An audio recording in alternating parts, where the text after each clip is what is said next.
인생과 사업에 지혜와 변화를 주는 부자 수업 책 요리입니다. 오늘의 주제는 감사의 기적입니다. 바로 시작합니다.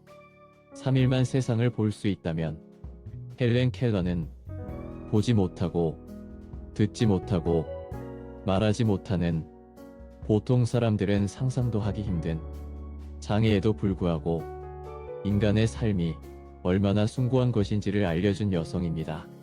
그녀가 남긴 3일 동안만 볼 수 있다면 이라는 수필은 20세기 최고의 수필로 꼽히며 전 세계인에게 지금까지도 감동을 주고 있습니다.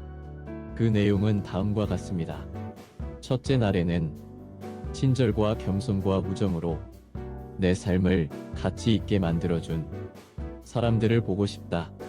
몇 시간이고 물끄러미 바라보면서 마음속 깊이 간직하겠다. 오후가 되면 오랫동안 숲속을 산책하면서 바람에 나부끼는 나뭇잎과 들꽃, 그리고 석양에 물든 노을을 보고 싶다.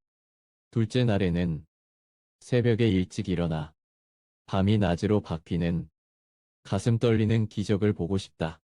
그리고는 박물관으로 가서 손끝으로만 만지던 조각품들을 보면서 인간이 진화해온 궤적을 눈으로 볼 것이다.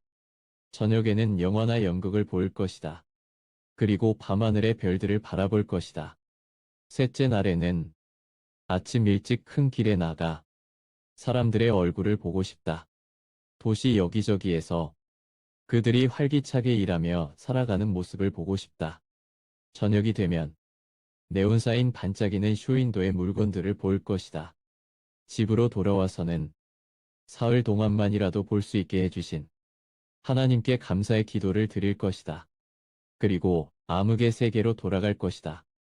나는 눈과 귀와 혀를 빼앗겼지만 영혼만은 잃지 않았기에 모든 것을 가진 것과 마찬가지다라고 한 헬렌 켈러의 이야기는 눈과 귀와 혀를 가지고 있음에도 불구하고 감사한 마음을 가지지 않는 많은 사람들을 부끄럽게 했습니다.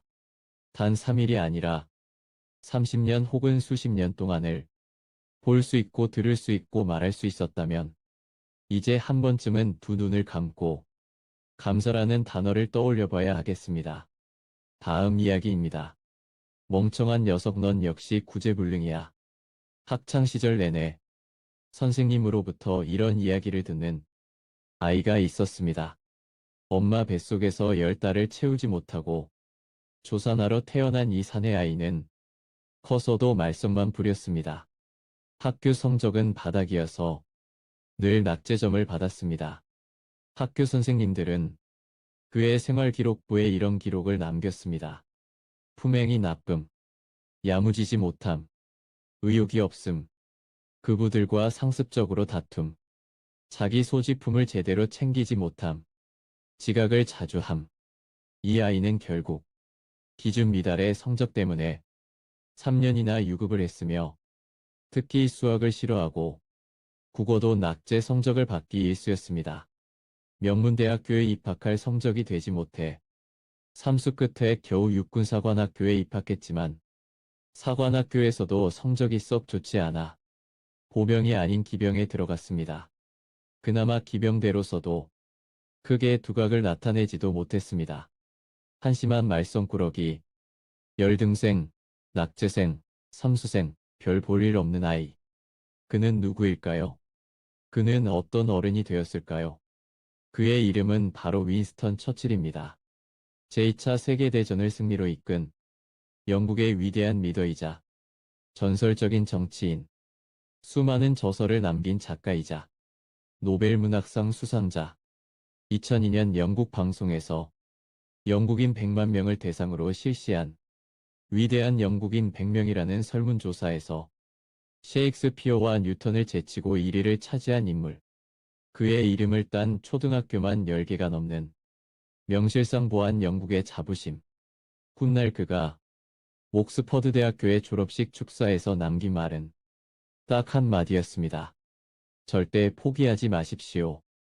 졸업식장의 장내가 물을 끼얹은 듯한 정적에 휩싸였을 때 그는 한마디를 더 덧붙였습니다.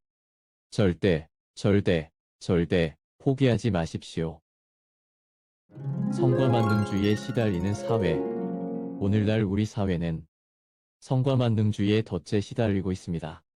어렸을 때는 성적과 점수라는 성과에, 성인이 되어서는 취업과 경제력과 성공이라는 성과에 인생의 모든 것을 걸다시피 합니다.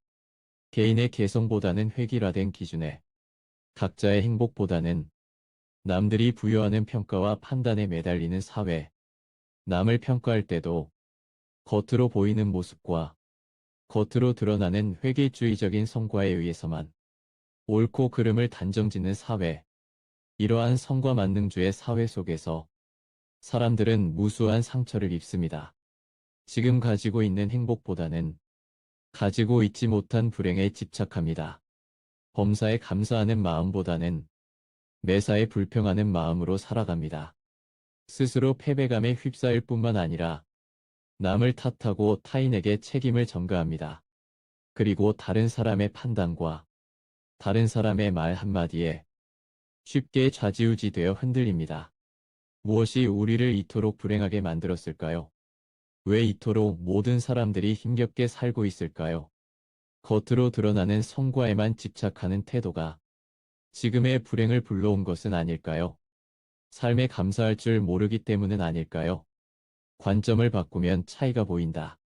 진정 훌륭하고 행복한 삶이란 지금 당장 눈에 보이는 것이 전부가 아님을 우리는 잘 알고 있습니다.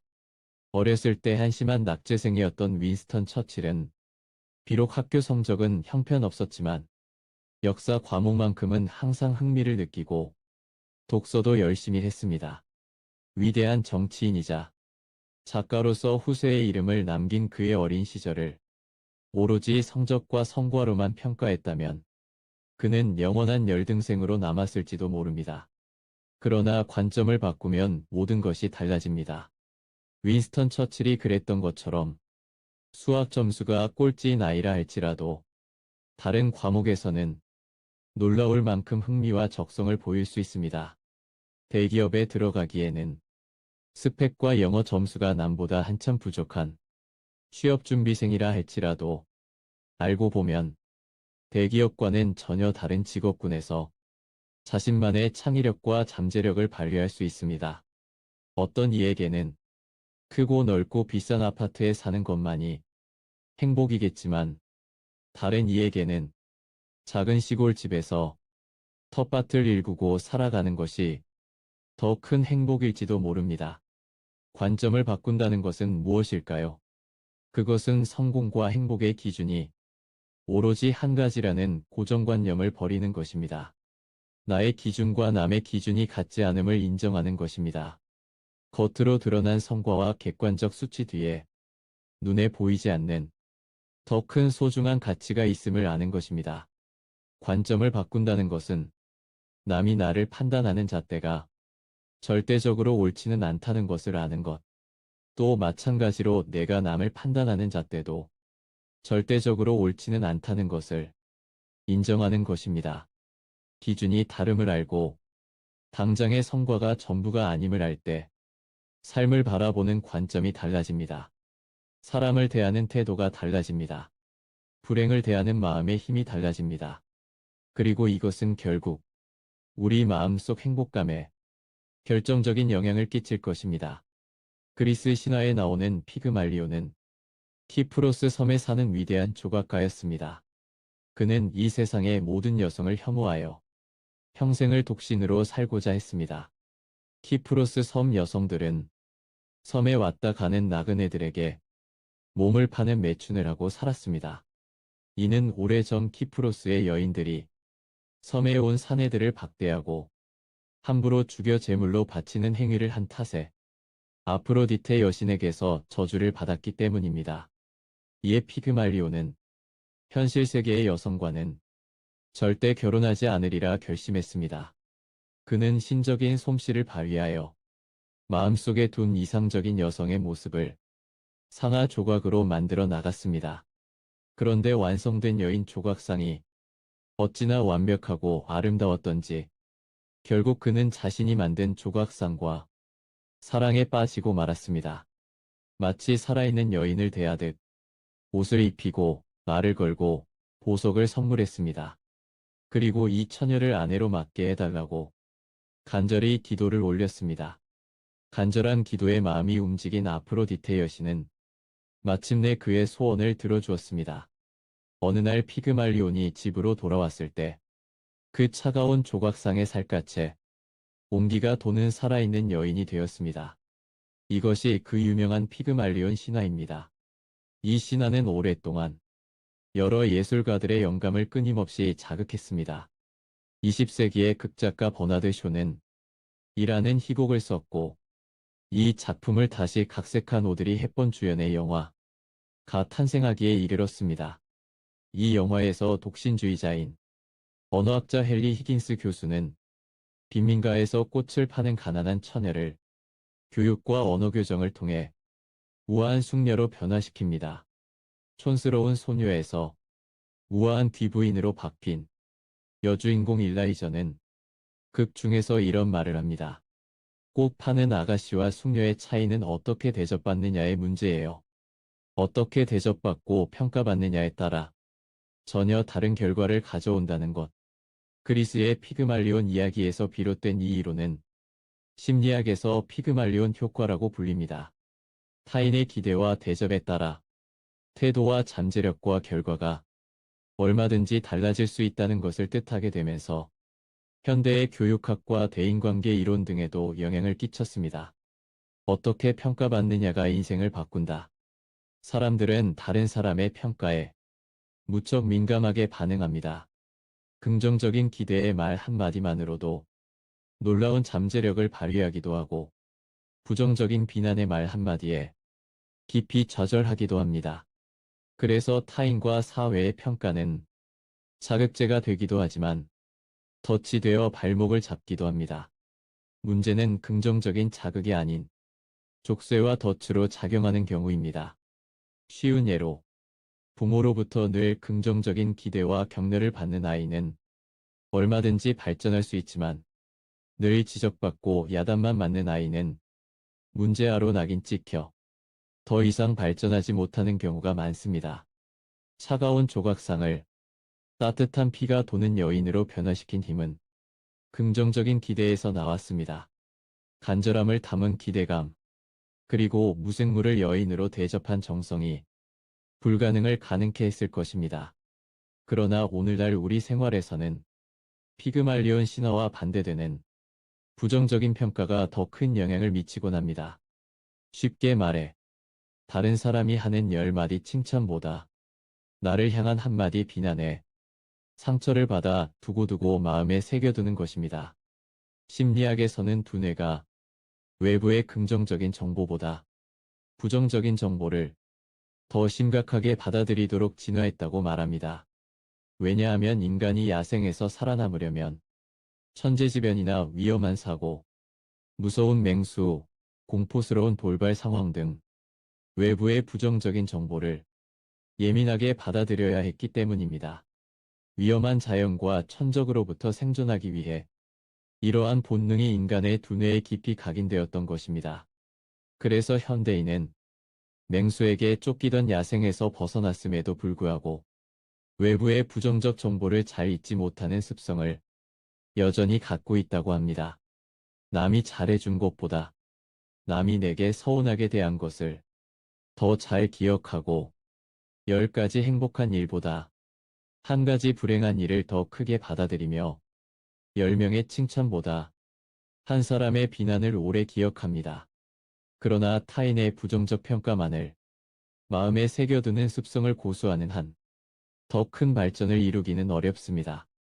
얼마든지 귀부인이 될 수 있는 빈민가 처녀가 앞날을 바꾸겠다는 시도조차 해보지 않고 계속 빈민가에 머무르는 것과 마찬가지입니다. 남의 비판을 듣고 깨달음을 얻고 개선할 점을 찾는다면 누구나 더 나은 내일을 만들 수 있고 더 나은 사람이 될 수 있습니다. 그러나 타인의 비판과 평가에 감정적으로 얽매여 가슴에 상처로만 남겨둔다면 그것은 곧 덫이자 족쇄로 작용할 뿐입니다. 사람은 누구나 남에게 상처를 받습니다. 남의 말 한마디만으로 좌절하기도 합니다.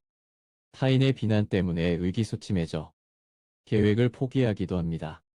그러나 그 모든 비난과 부정적 평가를 마음의 덫이 아닌 터닝포인트로 삼는다면 삶을 대하는 태도가 놀라울 정도로 달라집니다. 남의 비난은 내가 미처 몰랐던 부족한 부분을 깨우치는 기회가 될지도 모릅니다. 상처로 작용했던 에너지를 변환시키면 발전의 발판이 될 수 있습니다.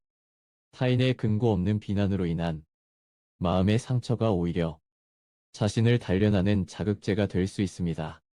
세계적인 미식 축구 선수 하인스 워드는 이렇게 말했습니다. 저는 늘 넌 못해라는 말을 들어왔습니다. 그러나 저는 그런 말들을 동기부여의 기회로 활용했습니다.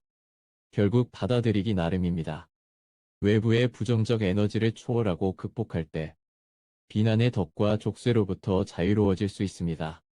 그러한 자유로움에서 비롯되는 것이 바로 긍정의 에너지, 감사의 마음입니다.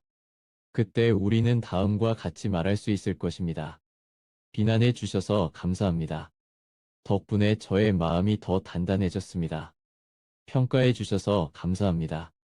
덕분에 제가 더 발전했고 성장했습니다. 영화를 기억하십니까?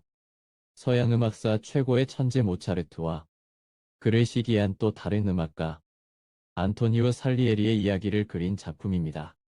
살리에리는 음악에 대한 열정과 재능, 그리고 깊은 신앙심을 가진 당대 제1의 음악가였습니다.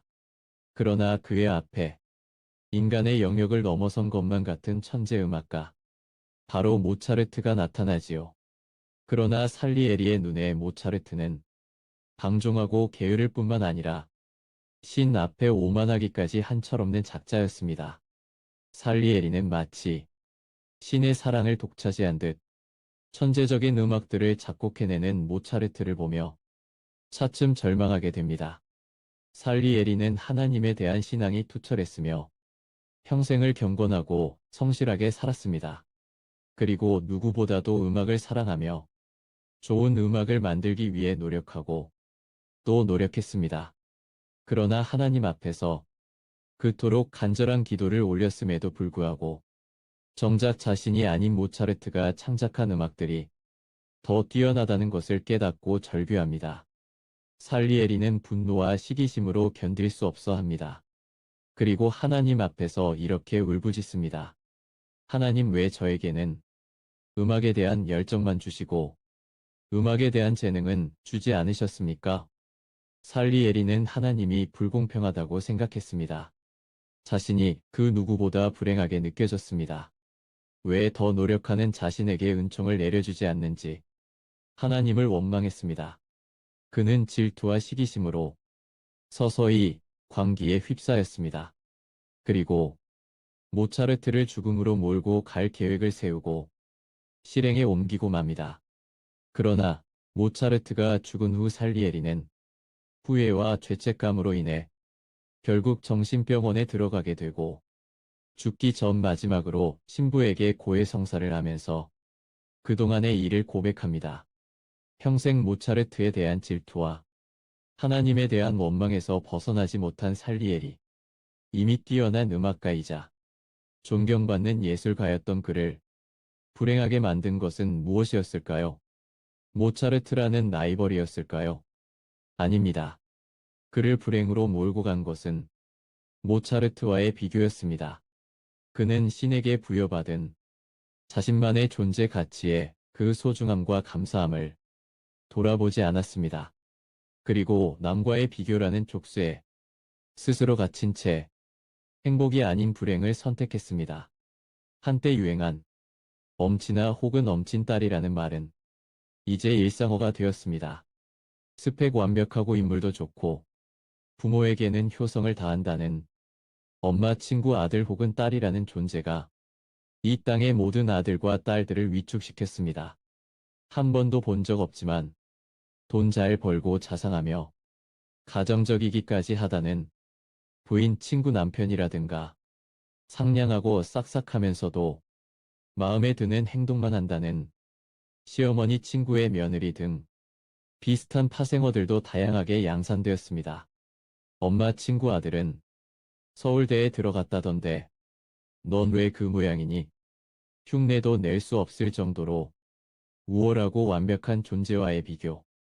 사람들은 자식을 비교하고 배우자를 비교하고 가족을 비교합니다. 그 사람 자체를 인정해주지 않고 남과 비교해야 직성이 풀립니다.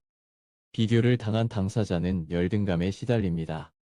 심리학이나 교육학에서는 이렇게 비교로 인한 열등감이 증폭될 경우 부정적인 자아인식을 가지게 되어 지속적으로 영향을 끼친다고 합니다. 스스로 열등한 존재로 여기고 부정적인 자아인식을 가진 사람은 정작 자신이 가진 것을 보지 못합니다. 자기만의 존재 가치를 깨닫지 못합니다. 지금 가진 것이 얼마나 행복하고 감사한 것인지 알지 못합니다. 결국 부족함이 불행을 부르는 것이 아니라 비교가 불행을 부릅니다. 소설가 프란츠 카프카는 이런 말을 했다고 합니다. 나는 광고지를 읽지 않는다. 그것을 읽으면 내게 부족한 것을 원하게 되므로 현대인이라면 누구나 그런 경험이 있지 않을까요? 충분히 소중하고 소박한 집에 살고 있음에도 불구하고 잡지나 에 등장하는 화려하고 값비싼 연예인의 집을 보는 순간 갑자기 자기 집이 초라하게 느껴지는 것. 얼마든지 성능 좋고 이상 없는 자동차를 갖고 있음에도 불구하고 다른 사람의 외제차를 보고 갑자기 차를 바꾸고 싶은 충동을 느끼는 것. 충분히 개성 있는 외모를 가지고 있음에도 불구하고 성형수술 강박에 시달리는 것. 어쩌면 오늘날의 사회와 시대가 비교를 강요하는 것인지도 모릅니다. 지금 당신이 가진 것은 부족하며 지금 당신이 가진 행복은 충분하지 않으며 지금 당신의 외모는 남보다 못났다고 온 세상이 세뇌를 시키는 것인지도 모릅니다. 남과의 비교에 대한 집착은 마치 마약에 중독되는 것과도 같습니다. 있는 그대로의 자기 자신을 내버려 두지 못하는 것입니다. 비교에 중독된 사람은 다음과 같은 심리적인 과정을 경험할 수 있습니다.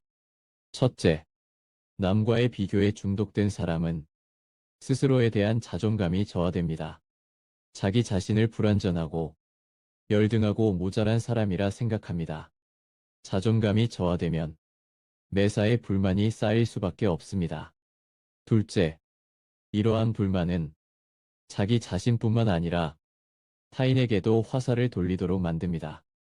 자기보다 우월한 사람, 실력 있는 사람, 성공하는 모든 사람들에 대해 그들의 실력과 노력을 있는 그대로 인정해주지 못하고 그 사람을 미워하고 시기하며 질투합니다.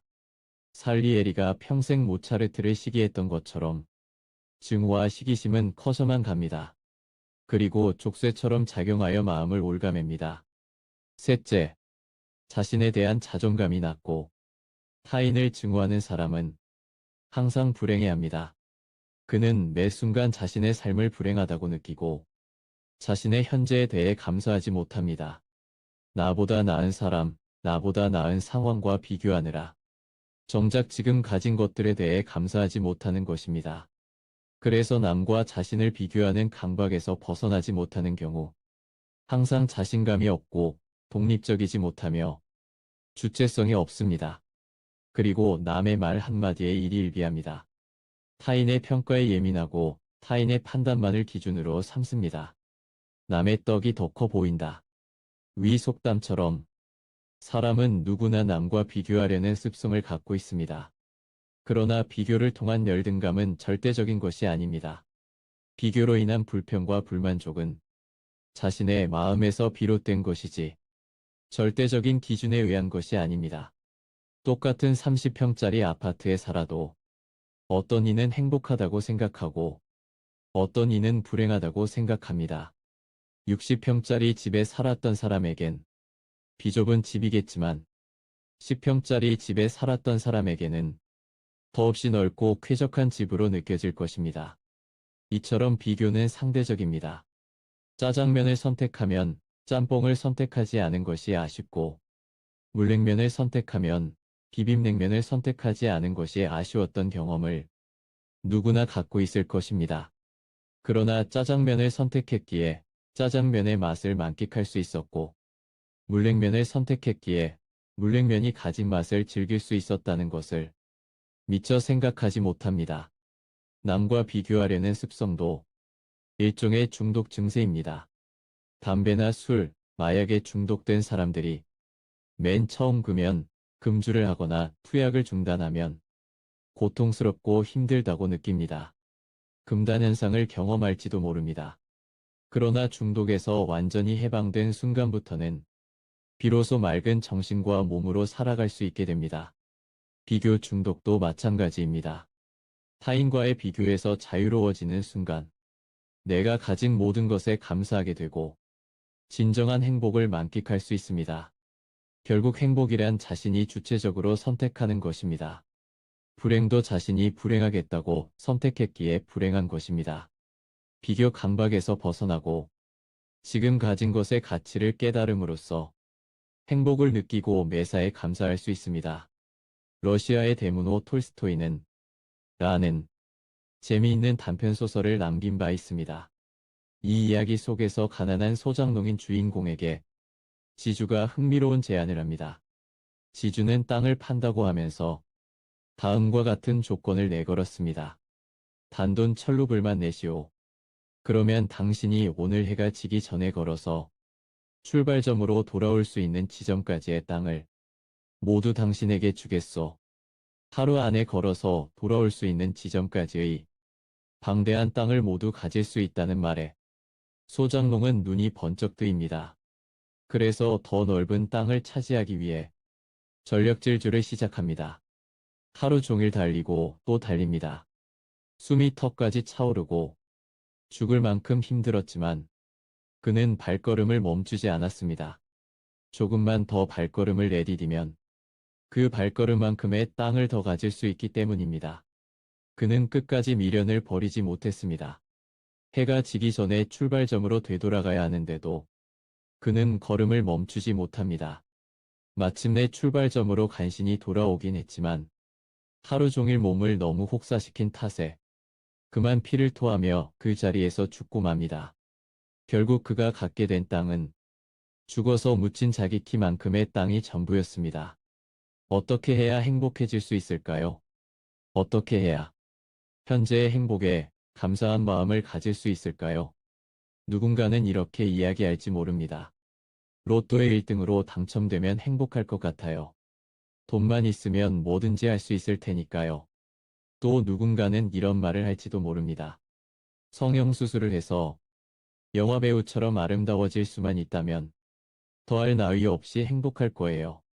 아무도 나를 무시하지 않을 테니까요. 이처럼 사람들은 지금 갖고 있지 못한 것에 대해 아쉬워합니다.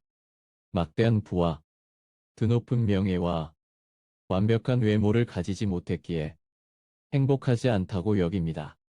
그래서 감사한 마음을 가질 수 없다고 말합니다. 쉽게 말해서 부족함이 불행의 원인이라고 생각합니다. 만약 다음과 같은 조건을 갖는다면 어떨까요?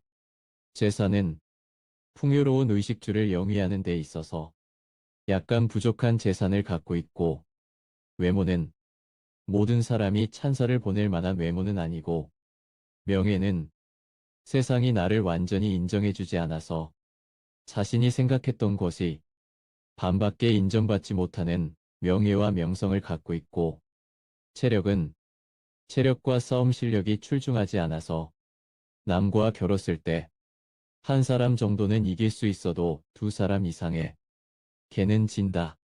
말솜씨는 언변이 그리 뛰어난 편이 아니어서 사람들 앞에 서서 연설을 했을 때 청중의 반 정도만 박수를 친다. 위 5가지 조건들은 완벽과는 거리가 멀어 보입니다. 그리고 극소수를 제외하고 대다수의 평범한 사람들이 맞아, 나도 그래라며 고개를 끄덕일 만한 조건들일지도 모릅니다. 놀랍게도 위 5가지 조건은 고대 그리스의 철학자 플라톤이 이야기한 행복의 조건입니다. 모든 조건이 완벽한 것보다는 조금은 부족해 보이고 가진 게 그리 많지 않을 때 인간은 더 행복할 수 있다는 것입니다. 현대인은 완벽하지 않음에 대한 강박관념을 안고 삽니다. 더 부자가 아니기 때문에, 더 완벽한 외모가 아니기 때문에, 더 강하지 않기 때문에, 더 유명하지 않기 때문에 부족하다고 생각합니다. 그런데 완벽하다는 것은 과연 무엇을 뜻하는 것일까요? 얼마나 가져야 완벽한 삶을 누릴 수 있고 어떤 환경이 조성되어야 완벽한 행복을 만끽할 수 있는 것일까요? 우리가 가진 것들에 대한 불만족스러움은 어쩌면 핑계에 불과한 것은 아닐까요? 내면의 불균형의 원인을 외부의 조건에서 찾으려는 것은 아닐까요? 예전에 한 경제 전문지에서 실시한 설문조사에 의하면 인터넷 검색창에 외로움이라는 단어를 가장 많이 검색하는 나라들은 하나같이 경제적으로도 풍요롭고 국민총 생산도 높은 국가들이었다고 합니다. 또 매년 실시하는 행복지수 조사에서도 국민들이 스스로 행복하다고 느끼는 비율이 높은 나라와 그 나라의 경제 수준은 일치하지 않는 것을 볼 수 있습니다. 잘 사는 것처럼 보이는 사람들이 오히려 외로워하고 불행감을 느끼는 이유는 무엇일까요? 그것은 소유와 물질에서 오는 만족감이 내면의 행복감으로 이어지는 것은 아니기 때문입니다. 더 많은 재산, 더 많은 물질, 지금보다 더 나은 조건에 대한 욕심은 지금 가진 행복마저도 무너뜨립니다. 알면서도 멈추지 못하는 경우가 많습니다. 당신은 지금 이 순간 행복하지 않은가요? 지금 당신이 가진 것들이 부족하고 미흡해 보이나요? 그러나 완벽하지 않아도 괜찮습니다. 부족해도 괜찮습니다. 이미 우리가 가지고 있는 모든 것을 소중히 하고 감사하는 마음에서 행복이 싹틉니다. 가진 것이 완벽하지 않다고 해도 자신의 부족함을 돌아볼 줄 알고 겸허하게 받아들이는 순간 마법처럼 행복이 나타날 것입니다. 스위스의 철학 사상가이자 법률가인 칼 힐티는 다음과 같은 세 가지 행복을 이야기했습니다. 첫 번째 행복은 사람과 사람이 서로 그리워하는 행복이고, 두 번째 행복은 사람과 사람이 서로 마주볼 수 있는 행복이고, 세 번째 행복은 아끼는 사람에게 자신을 내어줄 수 있는 행복이다. 그가 말한 행복의 가장 중요한 요건은 사람과 사람과의 관계입니다. 물질적으로 아무리 풍요롭고 아무리 좋은 환경에서 산다 할지라도 사람이 사람을 그리워하지 못하고 서로 마주보지 못하고 상대방에게 자신을 줄 수 있는 행복을 알지 못한다면 그것은 진정한 행복이라 할 수 없을 것입니다. 카일티는 또한 다음과 같은 이야기를 했습니다. 이 세상에서 가장 견디기 어려운 대상은 생각이 다른 사람이다. 사람과의 관계가 소중한 만큼 나와 의견이 다르고 가치관이 다르고 입장이 다른 사람과의 관계만큼 어려운 것도 없다는 뜻일 것입니다. 나와 생각이 다르다는 이유로, 가치관이 다르다는 이유로, 혹은 외모와 피부색이 다르다는 이유만으로 다른 일을 미워하고 시기하고 다툼을 벌이는 일이야말로 인간사의 가장 큰 불행입니다. 관계의 중요성은 비단 사람과 사람뿐만 아니라 사람과 신의 관계에서도 나타납니다. 그래서 칼 힐티는 이렇게 말했습니다. 하나님의 영광을 위해 일하는 것은 축복의 시작이고 하나님으로부터 멀어지는 것은 불행의 시작이다. 위의 구절처럼 인간과 인간과의 관계뿐만 아니라 인간과 신의 관계 또한 중요합니다. 결국 진정한 행복과 감사란 사람과 사람과의 좋은 관계, 그리고 사람과 신과의 축복된 관계에서 비롯되는 것입니다. 부부가 힘겨루기를 할 때 갈등이 약이 되는 것처럼 사람과 사람과의 관계에서 벌어지는 지나친 힘겨루기는 모든 불행의 씨앗이 됩니다. 이웃 간의 다툼부터 국가와 국가 간의 전쟁에 이르기까지 모든 갈등은 어쩌면 다름을 인정하지 않는 다친 마음에서 발생하는 것일지도 모릅니다. 다른 것을 틀린 것으로 간주할 때 사람과 사람의 관계는 무너집니다. 나와 생각이 다른 사람을 미워하기 시작할 때 갈등이 야기됩니다. 나와 가치관이 다른 사람을 경멸할 때 상대방도 나를 경멸하고 나와 사고방식이 다른 사람에게 모욕을 줄 때 나 역시 언젠가 마음의 상처를 입게 될 것입니다. 세상 모든 사람들이 똑같을 수는 없는 것처럼 이 세상에는 나를 지지하는 사람도 있지만 지지하지 않는 사람도 있습니다. 내 생각만 옳은 것이 아니라 나와 다른 생각을 하는 사람도 있습니다. 정당한 이유 없이 나를 미워하는 이도 있을 수 있고 나에 대한 험담을 하는 사람도 있을지 모릅니다. 진정한 마음의 평안과 감사는 나와 반대되는 사람들도 인정하고 포용할 수 있을 때 얻을 수 있습니다. 적에게조차도 감사할 수 있을 때 비로소 행복해질 수 있습니다. 나와 다른 생각일지라도 나름의 가치가 있을 수 있음을 알 때 화해할 수 있습니다. 타인과 힘을 겨루고 갈등을 갈등으로 풀려하면 미움이 미움을 낳을 뿐입니다. 그러나 지혜로운 사람은 인간에게 여러 모습이 있고 어떤 현상의 이면에는 미처 생각하지 못한 다른 측면이 있음을 인정할 줄 압니다. 보려고 노력하는 자, 이해하려 애쓰는 자만이 이런 균형적 사고방식을 가지고 새로운 가치를 발견할 수 있습니다. 나와 다른 사람들이 있는 그대로의 참모습을 수용하고 사랑할 수 있다면 비로소 모든 관계에 대해 감사하는 마음을 가질 수 있을 것입니다. 주여, 우리가 변화시킬 수 없는 것들을 평온하게 받아들일 수 있는 평상심과 변화시켜야 할 것들을 변화시킬 수 있는 용기, 그리고 이 둘의 차이를 분별할 수 있는 지혜를 허락하소서.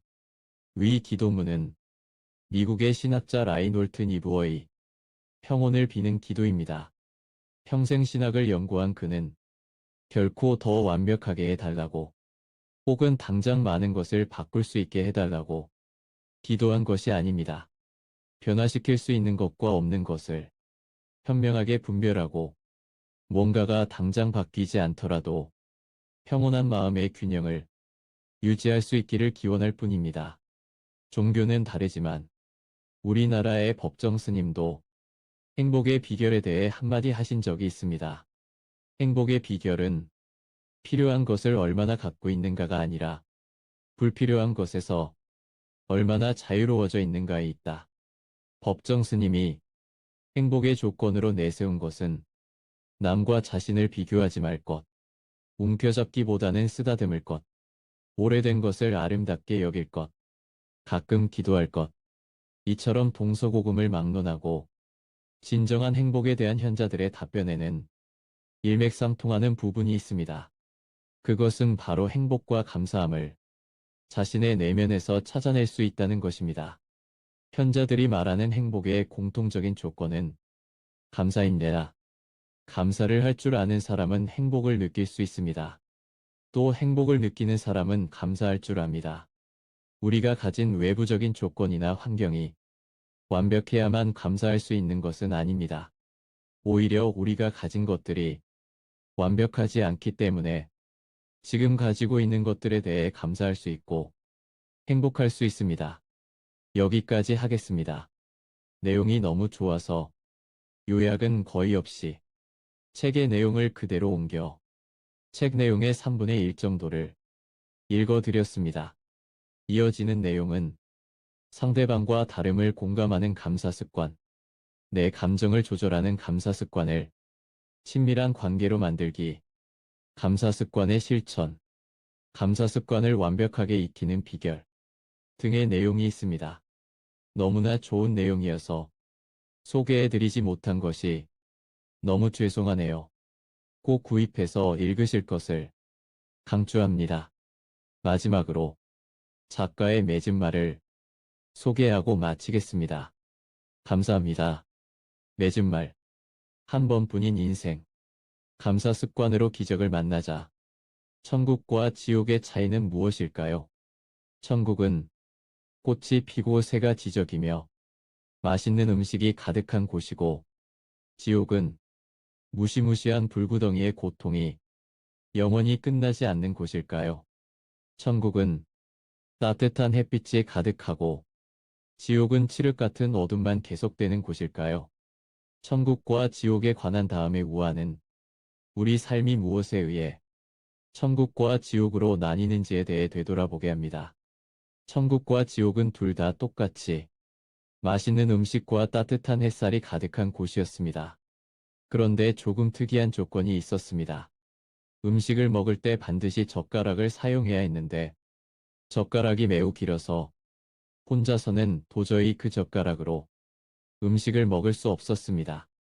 지옥의 사람들은 아무리 팔을 뻗으며 끙끙대도 음식을 집을 수 없어 고통스러워했습니다. 반면 천국의 사람들은 긴 젓가락으로 음식을 집은 다음 자기 자신이 아닌 다른 사람의 입에 넣어 주었습니다. 그리하여 모두가 배부르고 행복하게 웃을 수 있었습니다. 지옥의 사람들은 너무 긴 젓가락 탓을 하고 환경을 원망하며 끝없는 굶주림 속에 아우성쳤을 것입니다. 그러나 천국의 사람들은 똑같은 길이의 젓가락을 가지고도 타인에게 늘 감사하고 음식에도 감사하며 하하호호 웃으며 지냈을 것입니다. 결국 천국과 지옥의 차이는 주어진 환경 자체에서 오는 것이 아니라 그 환경에서 어떤 마음가짐을 가지고 어떻게 남과 공존하며 살아가느냐에 달려 있다는 것입니다. 누구나 한 번쯤 들어봤을 위 이야기를 통해 우리는 우리의 삶을 가치 있게 하는 것이 무엇인지에 대해 생각해 볼 수 있습니다. 누구에게나 단 한 번밖에 주어지지 않은 인생 속에서 누군가는 오늘도 천국을 살고 누군가는 지옥을 살아갑니다. 이는 곧 누군가는 감사하며 살고 누군가는 감사를 전혀 모른 채 살아간다는 뜻으로 치환할 수 있을 것입니다. 음식을 집을 수 없는 긴 젓가락이 주어졌을지라도 생각만 바꾸면 얼마든지 배부른 삶을 살 수 있는 것처럼 감사하며 사는 습관이야말로 우리의 삶을 풍요롭게 살찌워주는 천국의 열쇠와도 같습니다. 감사하는 삶을 살 것인가, 원망하는 삶을 살 것인가, 선택은 전적으로 여러분에게 달려 있습니다. 그 무엇으로도 대신할 수 없는 자신의 삶을 주체적으로 이끌어가는 작은 기적을 경험해 보시기 바랍니다. 오늘부터 시작하는 감사 습관이 행복의 문을 그리고 모든 가능성의 문을 활짝 열어줄 것입니다. 감사합니다. 지금까지 감사의 습관이 기적을 만든다. 지은이 정상교, 현앤이 이용길, 현앤곳, 모아북스. 발행일은 2015년 4월 27일입니다.